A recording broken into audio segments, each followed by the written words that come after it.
దక్షిణ కాశీగా పేరుగొంచినటువంటి శ్రీ రాజరాజేశ్వర స్వామి ఆలయ అభివృద్ధిలో పనిలో భాగంగా వేములవాడ పట్టణంలో రోడ్డు వెడల్పు విస్తరణ పనులు జోరుగా అధికారుల సమక్షంలో కొనసాగుతున్నాయి. ప్రస్తుతం మనం ఇక్కడ చూసుకోవచ్చు విజువల్స్ లో వేములవాడ పట్టణంలో మనం ఉన్నాము.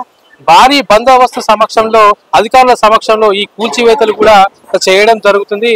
నిన్న ఉదయం ఆదివారం నాడు మార్కెట్ లో ఉన్నటువంటి మటన్ షాప్ నుంచి ఈ కూల్చివేతలు ప్రారంభం కాగా అక్కడి నుంచి నేరుగా అమరవీరుల స్తూపం నుంచి ఆలయం రహదారి గుండా కూడా ఈ కూల్చివేతలు కూడా ప్రారంభం కావడం జరిగింది. మొత్తం 144 సెక్షన్ కూడా ఇక్కడ కొనసాగుతుంది. అధికారులు ఎలాంటి అవాంఛనీయ సంఘటనలు జరగకుండా కూడా పోలీస్ బందోబస్తు సమక్షంలో ఈ యొక్క ఏర్పాట్లను కూల్చివేతలను ఎప్పటికప్పుడు పసిగడుతూ కార్యక్రమాలు చేపట్టడం జరుగుతుంది. అదేవిధంగా చూసుకుంటే మన విజువల్స్ లో చూసుకోవచ్చు, మొత్తం జేసీబీ సహాయంతో ఇక్కడ ఒక కూల్చివేతలు కూడా చేయడం జరుగుతుంది. 2013 భూసేకరణ చట్టం ప్రకారం మొత్తం 260 మంది భూ నిర్వాసితులు ఉండగా కేవలం 60 మందికి మాత్రమే చెక్కులు అందాయని వాళ్ళు చెప్పడం జరుగుతుంది. మిగతా వాళ్ళ యొక్క చెక్కులను కోర్టులో డిపాజిట్ చేయడం జరిగిందని నిర్వాసితులు కూడా చెప్పడం జరుగుతుంది. అదేవిధంగా చూసుకుని ఉంటే ములవాగు బ్రిడ్జ్ నుండి ఆలయం వరకు 47 కోట్లతోని అభివృద్ధి పనులు, ఈ రోడ్డు విస్తరణ పనులు కూడా కొనసాగిస్తున్నారు. ప్రస్తుతం కొంతమంది నిర్వాసితులు ఉన్నారు, వారితో మాట్లాడి మరిన్ని వివరాలు తెలుసుకునే ప్రయత్నం చేద్దాం.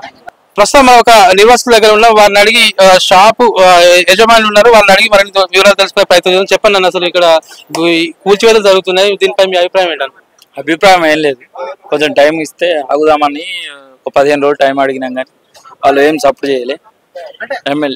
అంటే అధికారులు కూడా ఇప్పటికి 15 రోజుల ముందే మీకు నోటీసులు జారీ చేశారనేది ఒకటైతే వాళ్ళు చెప్పడం జరుగుతుంది. దీని ఎంతవరకు వాస్తవం? నోటీస్ జారీ చేసారు కానీ కరెక్ట్ ఇన్ఫర్మేషన్ లేదు, అందువలన మేము ఇక ఎటు కాని పరిస్థితులు ఉన్నాం. మరో ఆలయానికి ఆనుకున్నటువంటి మరొక షాప్ యజమాని ఉన్నారు, ప్రస్తుతం వాళ్ళ దగ్గరికి వెళ్ళి వారి అభిప్రాయం తెలుసుకునే ప్రయత్నం చేద్దాం. అసలు వాళ్ళు ఏమనుకుంటున్నారు అనే అంశంపై తెలుసుకునే ప్రయత్నం చేద్దాం. చెప్పండి సార్, ఎట్లా ఉంది ఇక్కడ? రోడ్డు పనులు జరుగుతున్నాయి కదా, 50 సంవత్సరాలకి వెళ్ళి కూడా ఇరుకుగా ఉండేది ఇక్కడ వేములవాడ రోడ్లు అనేవి, ఎట్లా అనిపిస్తుంది? నాకైతే చాలా ఆనందంగా ఉన్నది. ఈ రోడ్లు వెడల్పు ఇప్పుడు కాదు, ఎప్పుడో 50 సంవత్సరాల క్రితం, 10 సంవత్సరాల క్రితం కూడా జరుగుతాయన్నారు, అప్పుడు కూడా కాదు, ఇప్పుడైతే ఆనందంగా ఉన్నది. ఎందుకంటే ఈ రోడ్లు అయితేనే పబ్లిక్ పెరిగింది, ఇంకా డెవలప్ అవుతుంది. దేవస్థానం డెవలప్ అవ్వడానికి మంచి పని చేసిండు, కార్యక్రమాన్ని చేపట్టి ఆది శ్రీనివాసరావు గారు చాలా మంచి పనులు చేసిండు. కొంతమందికి చెక్కులు అందాయని అంటున్నారు నిర్వాసితులకు, మరి కొంతమందికి అందలే అంటారు. ఎందులో వాస్తవం విషయం అయితే కాదు, వాళ్ళు తీసుకోక స్టే తెచ్చుకున్నారు అంతే. అందరికి చెక్కులు పంపించేళ్ళు చేస్తున్నారు, కరెక్ట్ ఉన్నది పొజిషన్ మాత్రం. విన్నారా? ఇది మాత్రం చాలా ఆనందమైన విషయం ఇది.